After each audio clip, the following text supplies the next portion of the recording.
So here, this is a slight variation. So sometimes you might have your measurement value written, or you might see it displayed as the best estimate plus or minus the error, sigma x. That's one way.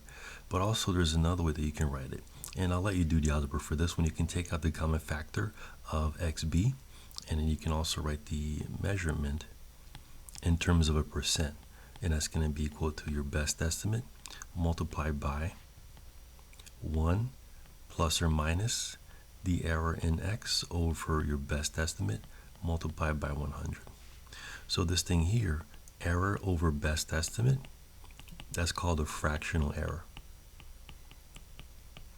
But there's not really any new information here. It's the same formula but written in terms of a fraction. So for example, let's say that you have your measurement is 72.8 plus or minus 0.3.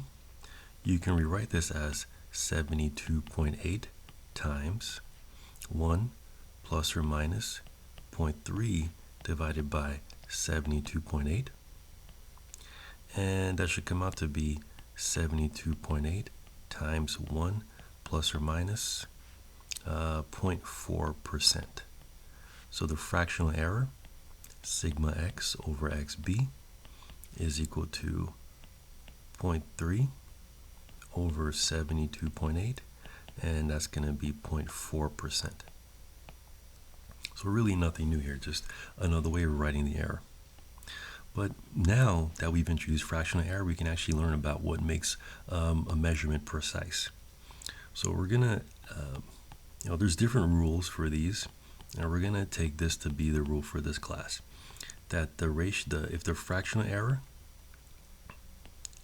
is less than 2%, then that means that this is a precise measurement. And there's some wiggle room there. And if the fractional error is greater than 10%, then we're going to say that this is going to constitute an imprecise measurement. So quite a bit of wiggle room here. Here, we're going to learn how to actually get the errors from our devices. So let's say that you have an analog device, meaning not digital. So let's say that you have an analog device. For example, like a ruler, or in this case here, some kind of a display that has a dial. And so there's a couple of rules here. So let's say that the dial has wide divisions or wide tick marks.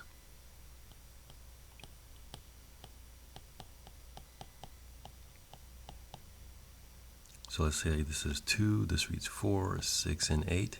And you're trying to get an estimate. And let's say that the dial itself, like your meter, stops somewhere over here.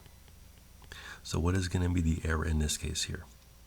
So we're going to assume that whenever you have a device that has a wide division, your error, as best as I can draw, this is going to be a pretty small separation here.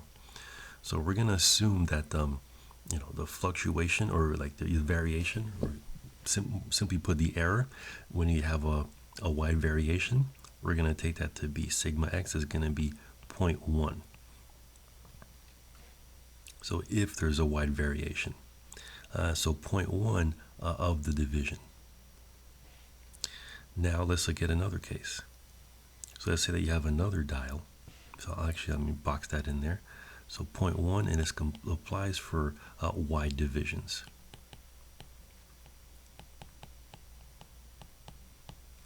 So let's say that you have another analog device. And this analog device has really closely spaced divisions. And again, you're trying to read something. So here, let's say what I'm trying to read is over here.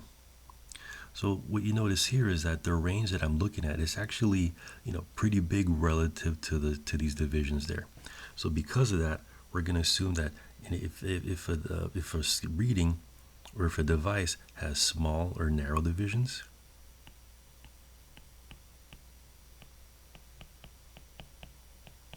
then the error in the measurements it's going to be relatively larger. So it's going to be 0.5 in this case here. So here it's kind of easy for me to say that this is, 5 point, this could be maybe like 4.9, 4.8. And it's still kind of easy to tell those two things apart, 4.9, 4.8. But here, I mean, if you look at it, it's kind of hard to tell. Let's say this is, 5 and then this is 6. The range between them is a lot bigger. So this might actually, it's kind of hard to tell. So the best I can say is that, well, this is halfway in between. But I can't, it's kind of hard to say this is 5.1 or 5.2. That is too hard to tell. So for narrow divisions, the error is going to equal 0.5 of the divisions. So that's going to be for analog devices. So let's see how you can get an error from a digital device. So for example, like a stopwatch or anything with a screen. So let's say this is the screen here. And usually on a screen, this is what you'll see, is there's going to be, some numbers, and, these numbers are not, and these numbers don't fluctuate.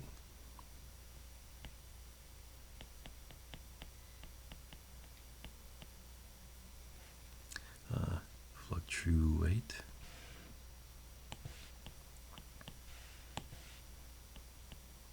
So the green numbers don't fluctuate, and then you find that after a certain point, there's a set of numbers that keep on fluctuating. So for example, this could be, well, actually, let me make this better. And after that, you get a set of numbers that keep on fluctuating. So what that means is that, sometimes this reads an 8, but sometimes it's a 7, sometimes it's a 9, and sometimes this is the 6 becomes a 7, and sometimes it becomes a 5, and sometimes here the 5 becomes a 4, and then sometimes it becomes a 6. So these numbers change. So what is the error going to be here? So the error is going to be the decimal place of the first fluctuating digit. So the error is going to be here at the first fluctuating digit.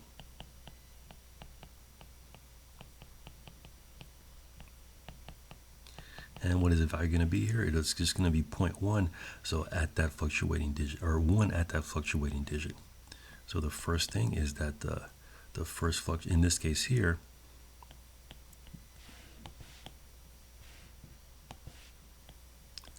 the first fluctuating digit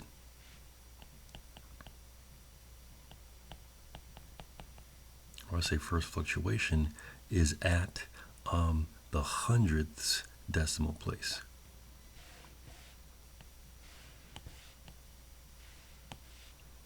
Is at the hundredths.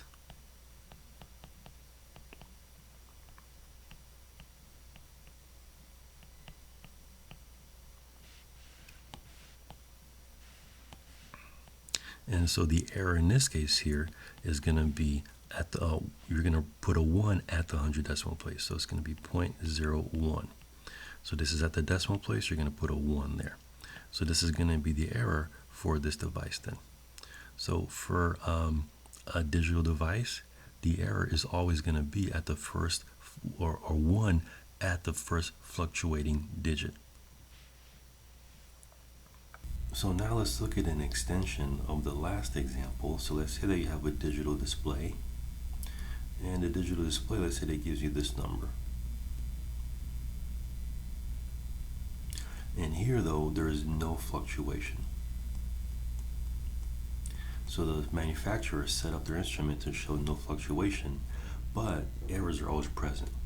So in this case, when there's no fluctuation, what you're going to do is to find the last non-fluctuating digit, and the error is going to be a 1 behind the last non-fluctuating digit.